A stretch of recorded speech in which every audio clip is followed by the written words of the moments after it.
Hello दोस्तों, नमस्कार।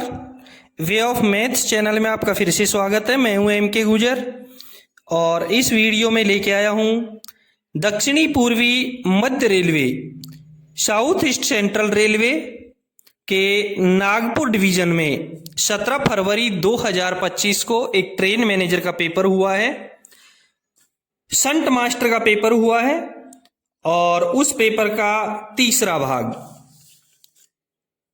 पहले भाग में क्वेश्चन नंबर 1 से लेकर के 30 तक और दूसरे भाग में क्वेश्चन नंबर 31 से लेकर के 60 तक मैंने हल करवा दिए हैं। उनका लिंक मैंने डिस्क्रिप्शन में दिया है, आप जरूर देखें। और इस वीडियो में शुरू करते हैं क्वेश्चन नंबर 61 से। देखते हैं क्वेश्चन नंबर 61। एलिमेंट्री सेक्शन के एक हिस्से या उपभाग पर OHE आपूर्ति को चुनिंदा रूप से बंद करने के लिए स्टेशनों पर खाली जगह का प्रयोग किया जाता है। यानी किसका प्रयोग किया जाता है?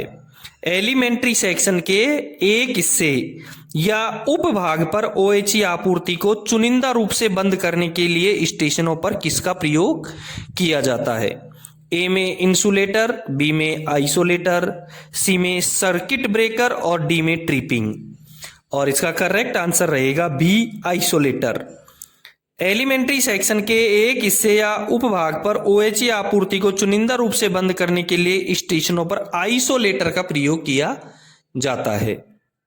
61 नंबर के क्वेश्चन का करेक्ट आंसर हुआ बी। नेक्स्ट क्वेश्चन देखेंगे, क्वेश्चन नंबर 62 में देखेंगे, निम्नलिखित में से कौन सा बॉक्स एंड वैगनों के माध्यम से कोयले से संबंधित नहीं है? ए में वैगन टिपलर, बी में साइलो, सी में स्टेकर और डी में पेलोडर। और इसका करेक्ट आंसर रहेगा सी, स्टेकर बॉक्सन वैगनों के माध्यम से कोयले से संबंधित नहीं है। 62 नंबर का करेक्ट आंसर हुआ सी, स्टेकर। नेक्स्ट क्वेश्चन देखेंगे, 63 नंबर के क्वेश्चन में है, अपघात के बाद पहला घंटा क्या कहलाता है? First hour after disaster is called. यानी डिजास्टर के किसी दुर्घटना के बाद में जो पहला घंटा होता है उसको क्या कहते हैं? ए में सिल्वर, बी में गोल्डन, सी में प्लेटिनम। और दुर्घटना के बाद में जो पहला घंटा होता है उसको कहते हैं स्वर्णिम, गोल्डन आवर्स। पहला घंटा होगा उसको गोल्डन आवर कहा जाएगा। 63 नंबर के क्वेश्चन का करेक्ट आंसर हुआ बी। अगला क्वेश्चन देखेंगे, क्वेश्चन नंबर 64 में है, 55 वर्ष की उम्र के बाद PME मेडिकल परीक्षा हर वर्ष के बाद किया जाता है। यानी 55 वर्ष की उम्र के बाद में PME मेडिकल परीक्षा हर वर्ष कितने वर्ष के बाद की जाएगी? ए में 1, बी में 2, सी में 3 और डी में 4 दे रखा है। दोस्तों, भारतीय रेलवे में 45 वर्ष से कम की उम्र में प्रति 4 वर्ष में PME की जाती है। 45 वर्ष से कम उम्र तक प्रत्येक 4 वर्ष में PME की जाती है और 45 वर्ष या इससे अधिक लेकिन 55 वर्ष से कम तक प्रति 2 वर्ष में PME की जाती है और 55 वर्ष या इससे अधिक रिटायरमेंट तक प्रति वर्ष PME की जाती है। और 55 वर्ष की उम्र के बाद क्लियर हुआ, प्रति वर्ष हर एक साल में PME की जाएगी। क्वेश्चन नंबर 64 का करेक्ट आंसर हुआ ए, 1 वर्ष। अगला क्वेश्चन देखेंगे, क्वेश्चन नंबर 65 में है, रेलवे में UMID का क्या अर्थ है? उम्मीद का क्या अर्थ है? ए में यूनाइटेड मल्टीपर्पज आइडेंटिफिकेशन, बी में यूनाइटेड मेडिकल आइडेंटिटी कार्ड, सी में दे रखा है यूनिक मेडिकल आइडेंटिटी कार्ड। और करेक्ट आंसर भी इसका सी रहेगा। उम्मीद का फुल फॉर्म रहेगा UMID का फुल फॉर्म है unique medical identity card, unique medical identity card. यानी 65 नंबर के क्वेश्चन का करेक्ट आंसर हुआ सी। अगला क्वेश्चन देखेंगे, क्वेश्चन नंबर 66 में है, SWR की वैधता क्या है? ए में 3 साल, बी में 4 साल, सी में 5 साल और डी में 6 साल। मैं आपको बता दूं, SWR का फुल फॉर्म होता है स्टेशन वर्किंग रूल्स, स्टेशन संचालन नियम। और SWR का जो उल्लेख है वो सामान्य नियम 5.06 में किया गया है। SWR 5 वर्ष पूर्ण होने पर या फिर 5 करेक्शन स्लिप के बाद छठी करेक्शन स्लिप की आवश्यकता होने पर नया SWR जारी कर दिया जाता है। तो क्लियर हुआ, SWR की जो उम्र है, SWR की जो वैधता है वो है 5 वर्ष। 66 नंबर के क्वेश्चन का करेक्ट आंसर हुआ सी, 5 साल। अगला क्वेश्चन देखेंगे, क्वेश्चन नंबर 67 में है 36 पुरुष 18 दिनों में काम का एक टुकड़ा पूरा करते हैं, तो कितने दिनों में 27 पुरुष वही काम पूरा करेंगे। गणित का क्वेश्चन है, 36 व्यक्ति 18 दिन में एक काम को करते हैं, तो 27 व्यक्ति कितने दिन में पूरा करेंगे। बहुत सरल सवाल है। ए में 18, बी में 24, सी में 36 और डी में 12 दे रखा है। देखो 36 व्यक्ति 18 दिन में कितना काम करेंगे, 36 को 18 से गुणा कर दो और कितने दिनों में 27 पुरुष वही काम करेंगे, उसमें 27 का भाग दे दो। 36 को 18 से गुणा करके दोनों में 27 का भाग दे दो। 36 गुणा 18 में 27 का भाग दे दो, 24 दिन इसका आंसर आएगा। 67 नंबर के क्वेश्चन का करेक्ट आंसर हुआ बी। अगला क्वेश्चन देखेंगे, क्वेश्चन नंबर 68 में है RORO का पूर्ण रूप है, full form of RORO। C में, ए में rod on rod off, B में rail on rod off, C में रोल ऑन रोल ऑफ और डी में roll on road off. RORO का फुल फॉर्म होगा roll on roll off, roll on roll off. ये शब्द एक प्रकार की रेलवे सेवा का वर्णन करता है। यह शब्द एक प्रकार की रेलवे सेवा का वर्णन है जिसमें ट्रक और अन्य वाहन अपने पहियों पर रेलवे की मालगाड़ी पर चढ़कर और उतरकर यात्रा करते हैं। ठीक है, यानी कि RORO में पहियों वाले ट्रकों को रेलगाड़ी में, मालगाड़ी में लोड करके ले जाया जाता है। 68 नंबर के क्वेश्चन का करेक्ट आंसर हुआ सी। नेक्स्ट क्वेश्चन देखेंगे, क्वेश्चन नंबर 69 में है भारत की पहली बुलेट ट्रेन परियोजना का नाम क्या है। भारत की पहली बुलेट ट्रेन परियोजना का नाम क्या है। ए में Mumbai Ahmedabad high speed rail corridor, B में तेजस एक्सप्रेस, सी में शताब्दी एक्सप्रेस और डी में Vande Bharat express. Bullet train परियोजना का नाम Mumbai Ahmedabad high speed rail corridor ही है, क्योंकि सबसे पहले ये जो रेल है ये इन्हीं दोनों शहरों के बीच में चलाई गई थी। बुलेट ट्रेन परियोजना की नींव 2017 में रखी गई थी। प्रधानमंत्री नरेंद्र मोदी और जापानी प्रधानमंत्री शिंजो आबे ने 14 सितंबर 2017 को अहमदाबाद में इस प्रोजेक्ट का इनॉग्रेशन किया था। दोनों शहरों के बीच 508 किलोमीटर का सफर बुलेट ट्रेन ने 3 घंटे में तय किया है। तो पहली बुलेट ट्रेन परियोजना Mumbai Ahmedabad high speed rail corridor ही रहेगी। 69 नंबर के क्वेश्चन का करेक्ट आंसर रहेगा ए। अगला क्वेश्चन देखेंगे, क्वेश्चन नंबर 70 में है निम्नलिखित में कौन सा स्टोरेज डिवाइस नहीं है। क्वेश्चन कंप्यूटर का है। ए में हार्ड डिस्क, बी में CD रोम, सी में फ्लैश ड्राइव और डी में मॉडर्न।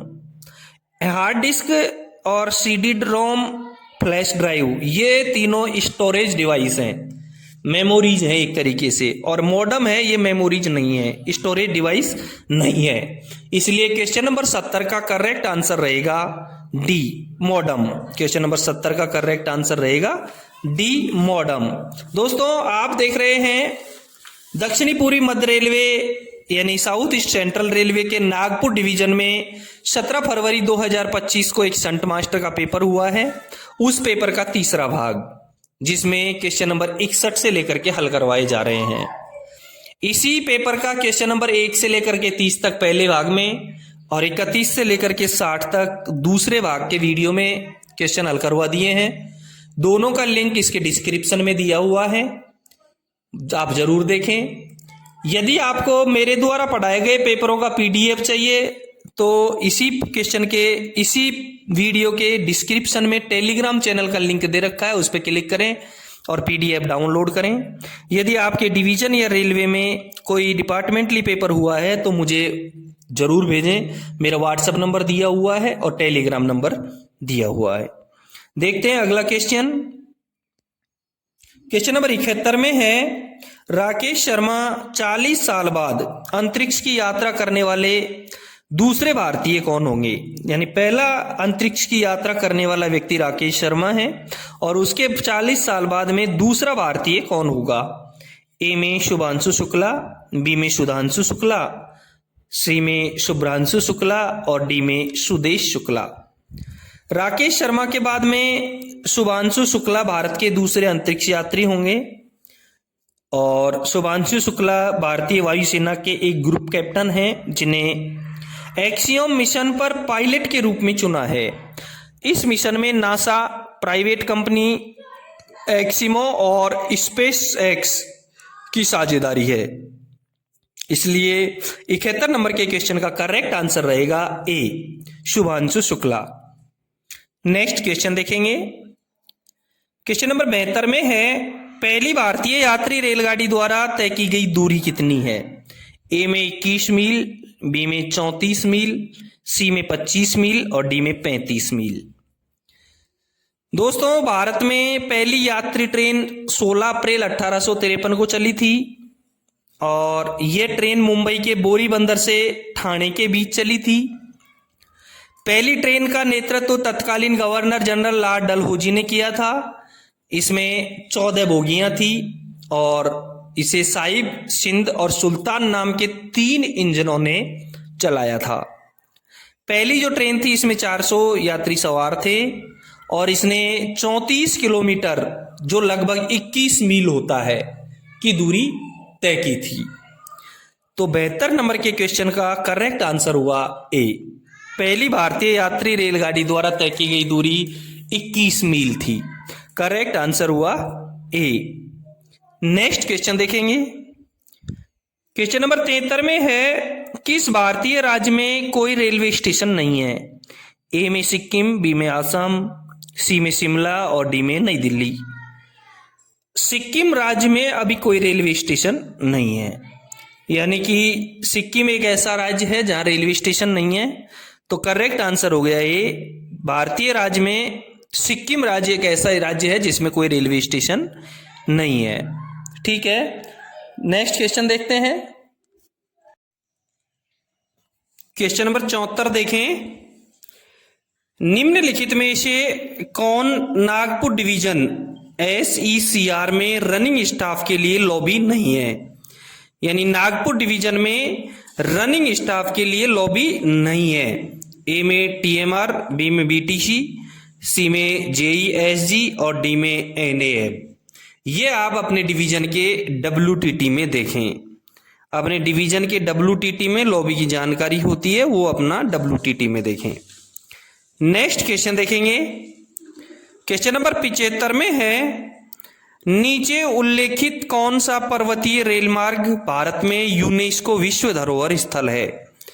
ए में दार्जिलिंग हिमालयन रेलवे, बी में नीलगिरी माउंटेन रेलवे और सी में दे रखा है कांगड़ा वैली रेलवे। भारत के 3 पर्वतीय रेल मार्गों को यूनेस्को ने विश्व धरोहर स्थल के रूप में शामिल किया है। 3 पर्वतीय रेल मार्ग हैं जो यूनेस्को ने विश्व धरोहर स्थल के रूप में शामिल किया है। पहला है दार्जिलिंग हिमालयन रेलवे। जो दार्जिलिंग हिमालयन रेलवे है ये पश्चिम बंगाल यानी पूर्वोत्तर भारत में हिमालय की तराई में स्थित है। इसे 1999 में यूनेस्को विश्व धरोहर स्थल के रूप में घोषित किया गया था। दूसरा, नीलगिरी पर्वतीय रेलवे। जो नीलगिरी पर्वतीय रेलवे है वो तमिलनाडु यानी कि दक्षिणी भारत के नीलगिरी पहाड़ियों में स्थित है। इसे 2005 में यूनेस्को विश्व धरोहर स्थल के रूप में घोषित किया गया था। और तीसरा, कालका शिमला रेलवे, जो इसमें नहीं है। कालका शिमला रेलवे ये हिमाचल प्रदेश में कालका से शिमला तक चलती है और इसे 2008 में यूनेस्को विश्व धरोहर स्थल के रूप में घोषित किया गया था। ठीक है, क्लियर हुआ। आपके ए बी सी डी में बी में और ए में जो दे रखे हैं दार्जिलिंग हिमालयन रेलवे और नीलगिरी माउंटेन रेलवे, ये दोनों रेलवे भारत के यूनेस्को विश्व धरोहर स्थल में सम्मिलित हैं। यानी 75 नंबर के क्वेश्चन का करेक्ट आंसर हुआ डी। नेक्स्ट क्वेश्चन देखेंगे। क्वेश्चन नंबर 76 में है, निम्नलिखित में से कौन भारत का सबसे बड़ा मार्शलिंग यार्ड है और एशिया में सबसे लंबा भी? ए में पंडित दीनदयाल उपाध्याय, बी में मथुरा, सी में इटारसी और डी में गुंटकल। सबसे लंबा मार्शलिंग यार्ड पंडित दीनदयाल उपाध्याय है, जिसका कोड DDU है और डिवीजन भी पंडित दीनदयाल उपाध्याय है।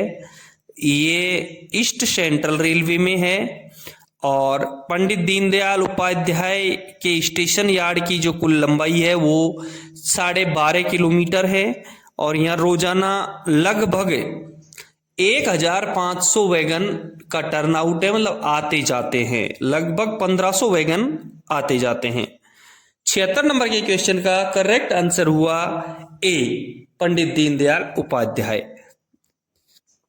अगला क्वेश्चन देखेंगे।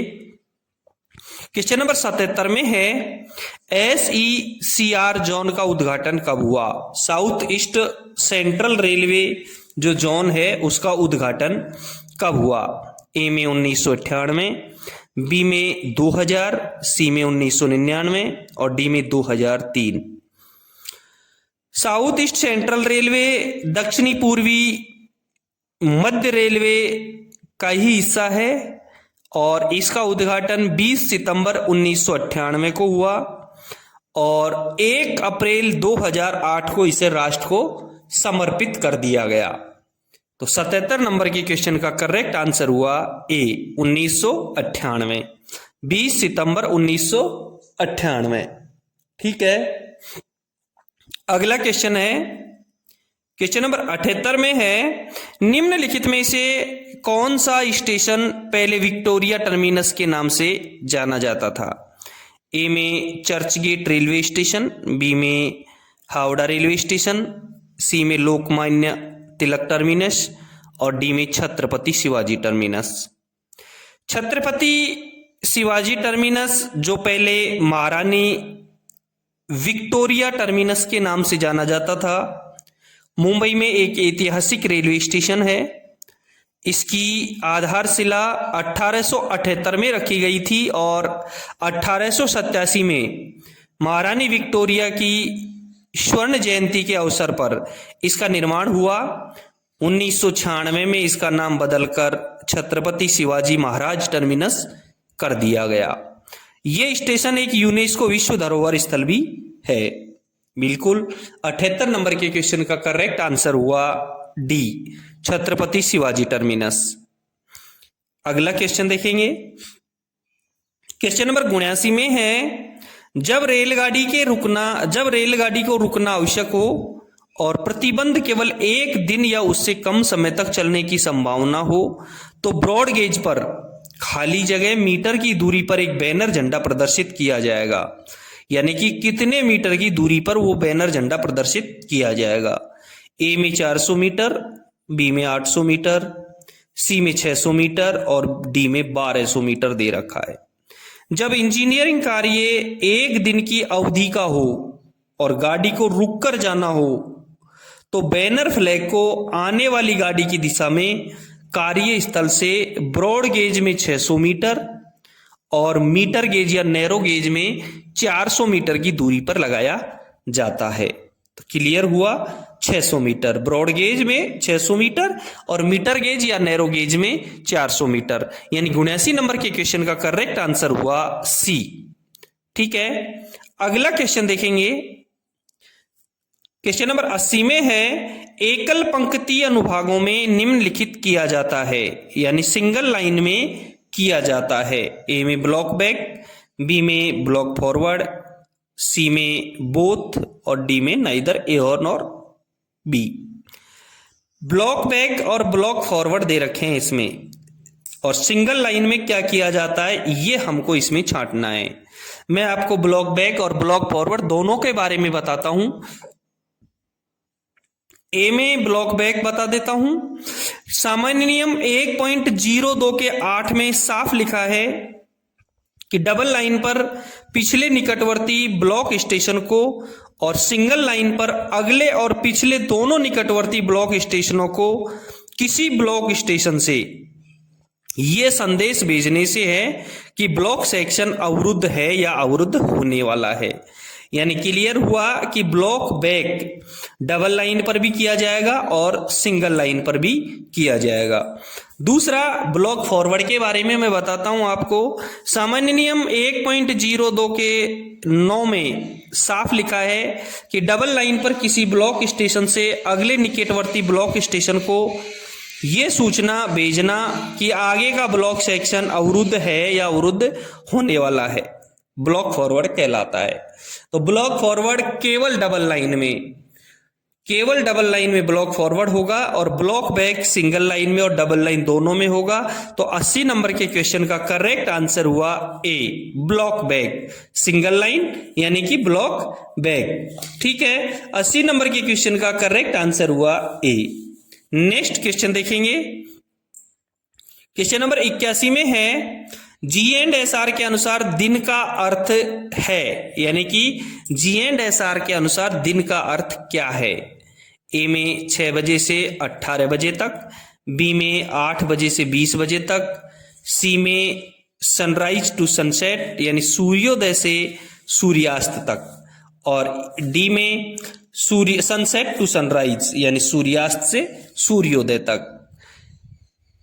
सामान्य नियम 1.02 के 42 में 1.02 के 17 में साफ लिखा है कि दिन का अभिप्राय सूर्योदय से सूर्यास्त तक का समय है, और सामान्य नियम 1.02 के 42 में लिखा है कि रात का अभिप्राय सूर्यास्त से सूर्योदय तक का समय है।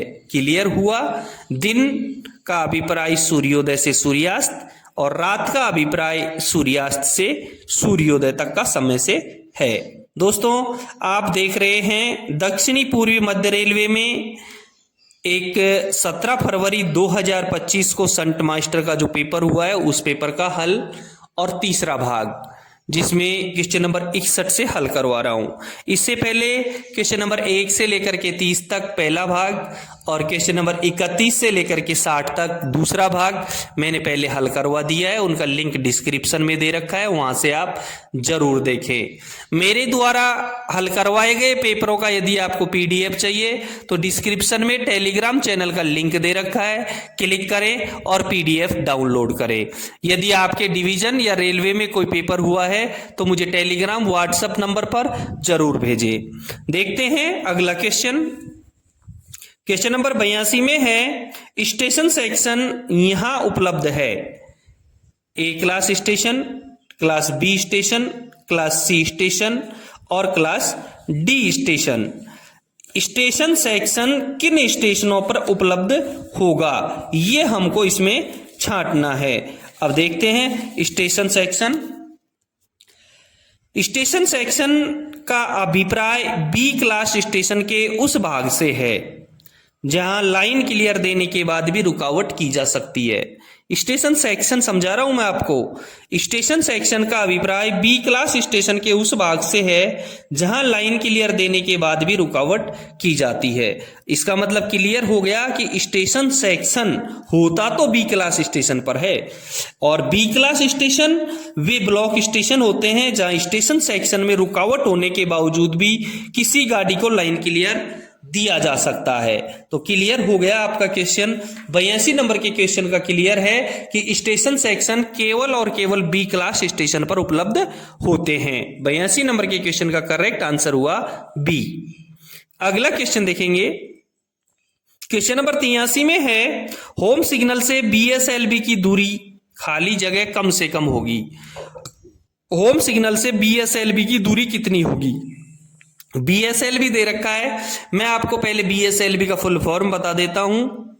बीएसएलवी का फुल फॉर्म होता है block section limit board. Block section limit board. A में 120 मीटर, बी में 180 मीटर, सी में 300 मीटर और डी में 400 मीटर। दोस्तों इस बोर्ड को उन B class double line station के स्टेशनों पर लगाया जाता है जहां बहुसंकेती सिग्नल लगे हों, मल्टी एस्पेक्ट कलर लाइट, वह उस स्टेशन पर आने वाली गाड़ी के लिए पड़ने वाला वह पहला पॉइंट फेसिंग की बजाय ट्रेलिंग हो।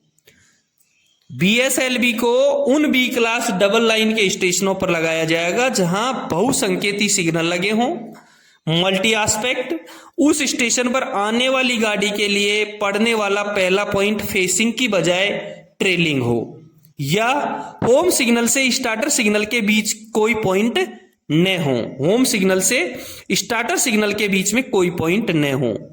इसे होम सिग्नल के अंदर, मोस्ट इंपोर्टेंट चीज है, इसे होम सिग्नल के अंदर कम से कम 180 मीटर की दूरी पर लगाया जाता है और यदि ट्रेलिंग पॉइंट हो तो उसके फॉलिंग मार्क के स्थान पर इसको लगाया जाता है। क्लियर हुआ? होम सिग्नल से बीएसएलवी की जो दूरी होती है वो 180 मीटर से कम नहीं होगी। 83 नंबर के क्वेश्चन का करेक्ट आंसर हुआ बी। अगला क्वेश्चन देखेंगे। क्वेश्चन नंबर 84 में है, यदि यात्रियों को ले जाने वाली कोई गाड़ी खाली जगह मिनट के भीतर नहीं पहुंचती है, या यदि कोई मालगाड़ी पीछे के स्टेशन से अपने सामान्य चलने के समय के बाद खाली जगह मिनट के भीतर नहीं पहुंचती है, तो स्टेशन का स्टेशन मास्टर तुरंत पीछे के स्टेशन और नियंत्रक को इस तथ्य की सूचना देगा। क्लियर है कि सवारी गाड़ी कितने मिनट के भीतर नहीं पहुंचती है और मालगाड़ी कितने मिनट के भीतर नहीं पहुंचती है, तो स्टेशन मास्टर उसको ओवरड्यू मानेगा। ये क्लियर क्वेश्चन है। ए में 10 और 30 मिनट दे रखा है, बी में 10 और 15 मिनट दे रखा है, सी में 10 और 20 मिनट दे रखा है, डी में 10 और 25 मिनट दे रखा है। मैं आपको बता देता हूं कि उत्तर पश्चिमी रेलवे के नियम के अनुसार यदि पैसेंजर गाड़ी 10 मिनट में नहीं पहुंचती है और मालगाड़ी 20 मिनट में नहीं पहुंचती है तो उसको ड्यू मान लिया जाता है। यानी कि उत्तर पश्चिमी रेलवे के हिसाब से करेक्ट आंसर रहेगा इसका सी। और एक और होता है पेट्रोल मैन का ड्यू होना। यदि पेट्रोल मैन नियत स्थिति पर एक्चुअल टाइम पर नहीं पहुंचता है तो उसको ड्यू मान लिया जाता है। आप एक बार नोट कर लो, पेट्रोल मैन एक्चुअल समय पर नहीं पहुंचेगा तो उसे ड्यू मान लिया जाएगा।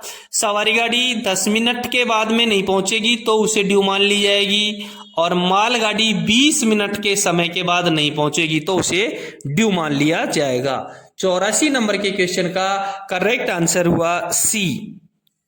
अगला क्वेश्चन देखेंगे। क्वेश्चन नंबर 85 में है, बिना सिग्नल वाली लाइन से गाड़ी को रवाना करने के मामले में खाली जगह से छूट दी जा सकती है जहां लोको पायलट को आगे बढ़ने का ठोस प्राधिकार दिया हो। यानी कि बिना सिग्नल वाली लाइन से गाड़ी को रवाना करने के मामले में क्या दिया जा सकता है? यदि लोको पायलट के पास में आगे बढ़ने का कोई ठोस प्राधिकार है, टेंजिबल अथॉरिटी है। ए में मुद्रित प्राधिकार, बी में रिटन मेमो लिखित प्राधिकार, सी में T509 और डी में ओरल इंस्ट्रक्शन मौखिक आदेश। देखो सी में जो T509 दे रखा है ये होता है अवरुद्ध लाइन पर गाड़ी लेने का प्राधिकार। सी में जो दे रखा है T509 ये होता है अवरुद्ध लाइन पर गाड़ी लेने का प्राधिकार। और यदि बिना सिग्नल वाली लाइन से गाड़ी को रवाना करनी है तो और उसके पास में टेंजिबल अथॉरिटी है तो आप रिटन मेमो दे सकते हैं, लिखित प्राधिकार उसको दे सकते हैं। 85 नंबर के क्वेश्चन में करेक्ट आंसर हुआ बी। करेक्ट आंसर हुआ बी। यदि उसके पास में टेंजिबल अथॉरिटी है तो उसको लिखित मेमो से छूट दी जा सकती है। ठीक है, 85 नंबर के क्वेश्चन का करेक्ट आंसर हुआ बी, रिटन अथॉरिटी। अगला क्वेश्चन देखेंगे। क्वेश्चन नंबर 86 में है यात्री ले जाने वाली ट्रेन में आग लगने की दुर्घटना के मामले में प्राप्त किया जाने वाला पहला उद्देश्य क्या है? ए में यात्रियों की सुरक्षा, बी में आग बुझाएं, सी में फायर कोच को अलग करें और डी में बिजली की आपूर्ति बंद करें। यदि कोई यात्री गाड़ी है और उसमें आग लग गई तो दुर्घटना के मामले में सबसे पहले किया जाने वाला उद्देश्य यात्रियों की सुरक्षा, यात्रियों की सुरक्षा। यानी 86 नंबर के क्वेश्चन का करेक्ट आंसर रहेगा ए, सेफ्टी ऑफ पैसेंजर्स। अगला क्वेश्चन देखेंगे 87 नंबर के क्वेश्चन में है जब रेलवे कर्मचारी ने लाइन पर एक या अधिक डेटोनेटर लगा रखे हों तो उसे डेटोनेटर या डेटोनेटरों से कितने मीटर की सुरक्षा परिधि से बाहर चले जाना चाहिए इससे पहले कि वे किसी इंजन या ट्रेन द्वारा विस्फोटित हो जाएं? ए में 30 मीटर, बी में 35 मीटर, सी में 45 मीटर और डी में 50 मीटर।